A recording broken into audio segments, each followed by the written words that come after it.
Okay, what I'm going to do here is show you how to change your personal language in the Salesforce app. I'm going to assume that you're already logged into Salesforce, but if not, go ahead and log in. Then once you get to your home page, you have to go to the top right hand corner where you'll see your profile icon. If you click on that and then click settings just beneath it, that will open up to your personal information. Now I want to change the language from English into Spanish. So on the left hand side with your options, we're going to select language and time zone.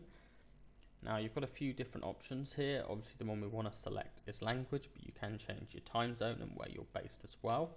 Now there's 15 different languages or so that you can choose from. I'm going to choose Espanol for Spanish, but once you've selected the language you want, you just select that and then very simply select save.